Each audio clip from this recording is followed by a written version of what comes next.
Semburan lumpur bercampur gas yang terjadi di dekat asrama putri Sekolah Islam Terpadu Menara Fitra Indralaya Kabupaten Ogan Ilir akhirnya berhenti menjelang azan subuh pada Minggu 25 September 2022. Humas Sekolah Islam Terpadu Menara Fitra, Tutuk, menjelaskan, sekitar pukul 22.00 waktu Indonesia Barat malam tadi, kadar gas pada saat itu semburan lumpur sempat mencapai 51%. Lalu turun 12% sekitar pukul 1.00 waktu Indonesia Barat dini hari.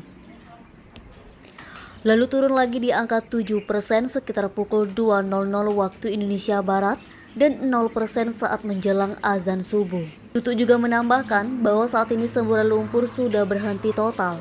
Untuk selanjutnya, pihaknya menunggu arahan dari pihak Pemprov Sumsel, PT Pertamina, dan pihak lainnya.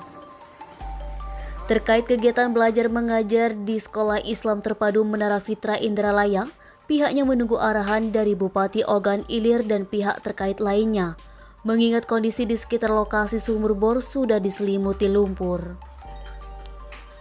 Dijelaskan Tutuk, yang dikerjakan saat ini adalah proyek sumur bor bantuan dari Pemprov Sumsel untuk Yayasan Menara Fitra.